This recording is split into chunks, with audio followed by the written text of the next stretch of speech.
बूंद सहसा उछली। मैं सामंती परिवेश और बहुत बंदिशों में पली बड़ी, तो मैं वो एक बूंद थी जो सहसा उछली।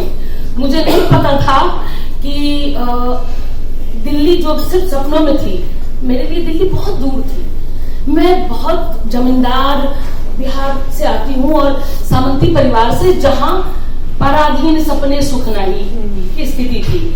वहां उस परिवेश में एक बागी स्त्री सिर्फ सपने देखने का साहस पहले जुटाती है।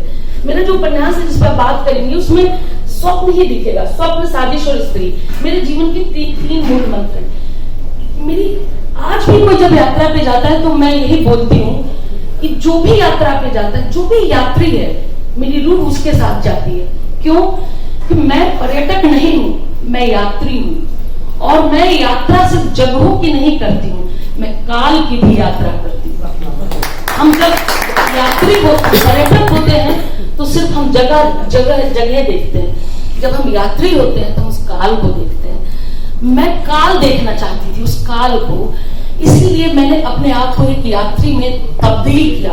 मैं जानती हूँ कि एक स्त्री अगर यायावर हो, मैं जैसे कभी कोई एक मन है कि अपने यायावरी पे किताब लिखूं, तो भूपेन दा की एक पंक्ति है, आमी एक जाजा बोर, तो मैं ये रखूंगी कि मैं एक मूलतः, अभी यात्रा बोध कहाँ से आया, वो हमारे स्त्री होने से उपजा है।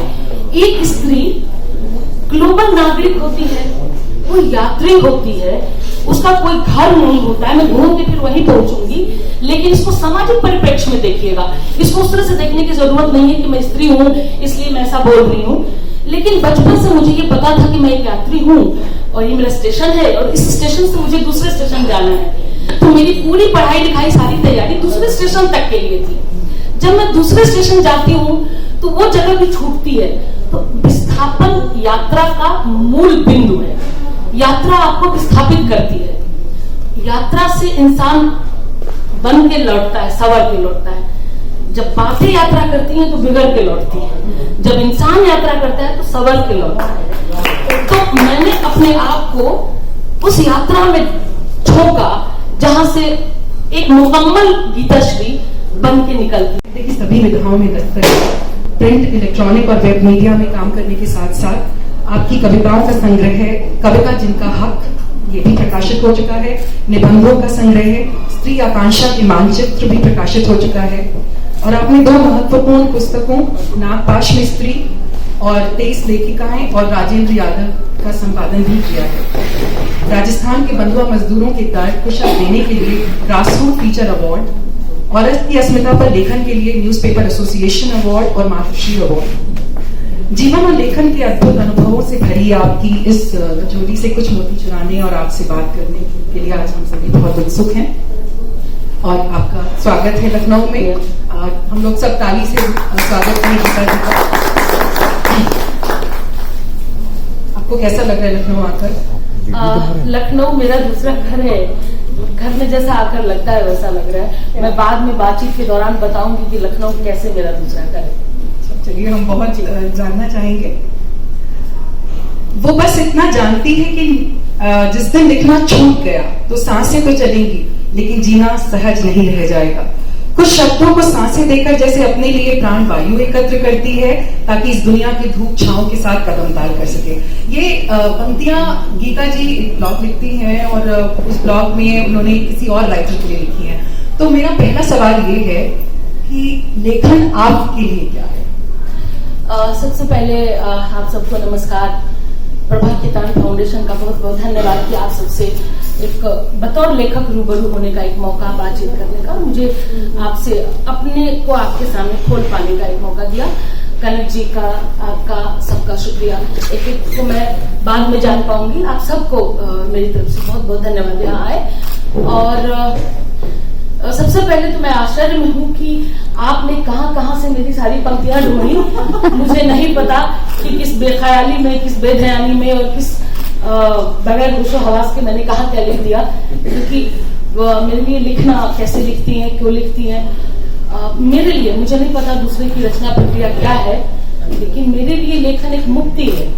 मेरे लिए मुक्ति का मार्ग है। हम सब अपने लिए अलग अलग मुक्ति का मार्ग चुनते हैं। मेरे पास और कोई औजार नहीं, मेरे पास कोई टूल नहीं, कि मैं अपना प्रतिरोध जता सकूं। मेरे भीतर जो गुस्से का, दुख का, तकलीफ का जो एक पहाड़ है, मेरे भीतर सामंती परिवेश के विरुद्ध जो प्रतिरोध है, जो गैर बराबरी को लेकर जो समाज है, वहाँ पे हिंदी के प्रति एक उपेक्षा देखी जा सकती है। तो क्या आपको ऐसा लगता है कि ये है या नहीं है, या सिर्फ शहरों तक सीमित है? देखिए, हिंदी का 100 सालों का इतिहास है। हिंदी का कुल मिला के विनोद कुमार बहुत बड़े उपन्यासकारों को बात कहते थे कि हिंदी पर ध्यान, वो ऐसी स्त्री है जिसको ज्यादा दिन तक आप रोक नहीं सकते, धीरे धीरे उस पर ध्यान जाएगा। और आज आप देख लीजिए कि सोशल मीडिया में हिंदी ने सारी अंग्रेजी को अपदस्थ कर दिया है, बेदखल कर दिया है।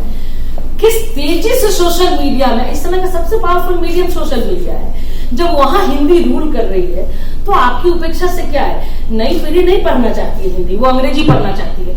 लेकिन इधर के दिनों में, 1-1.5 सालों 2 सालों में जो एक नया तेवर आया है लिटरेचर में, जिसको नई वाली हिंदी बोलते हैं, उसको लेके अलग बहस हो सकती है, उसको आप खारिज कर सकते हैं, लेकिन उसके राइटर्स ने एक काम तो किया कि खिचड़ी भाषा ही सही, अंग्रेजी ही सही, रोमन में अंग्रेजी डाला, उनकी बोलचाल की भाषा डाला। इससे साहित्य खतरे में नहीं है, हालांकि लोग बहुत इस पे हाय हो रहा है, लेकिन उन लोगों ने ऐसे पाठकों को खींचा जो हिंदी से जा चुके थे, जिन्होंने चेतन भगत को अपना लिया था और आपको छोड़ दिया था, जो कभी गुलशन नंदा पढ़ा करते थे उन्होंने छोड़ दिया।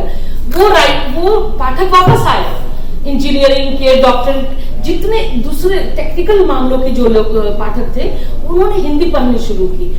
तो हिंदी को खींचने का काम भी लेखक को करना, हिंदी के पाठक को खींचने का काम भी करना पड़ता है। हमारे सामने ये चुनौती है कि हम जो लिख रहे हैं हम उसे कैसे पढ़वाएं। तो उसके लिए इस समय सबको मिलकर हम अपने समय की बात करें, हम कुछ नई बात करें, हम सामाजिक सरोकारों की बात करें, हम अपने समय को सुने और उसको दर्ज करें।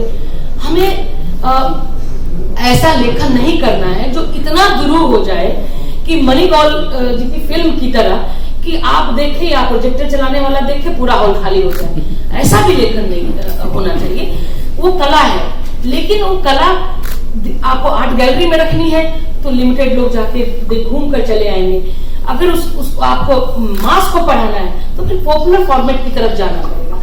तो लिटरेचर को थोड़ा, मेरा मानना है कि थोड़ा पॉपुलर फॉर्मेट में इंट्रोड्यूस या प्रोड्यूस करना चाहिए। हालांकि इस पर डिबेट हो सकता है, लेकिन मैं मानती हूँ कि अगर मैं लिख रही हूँ तो मैं चाहूंगी कि वो मासेज तक पहुंचे, तो मुझे मासेज का ध्यान रखना चाहिए।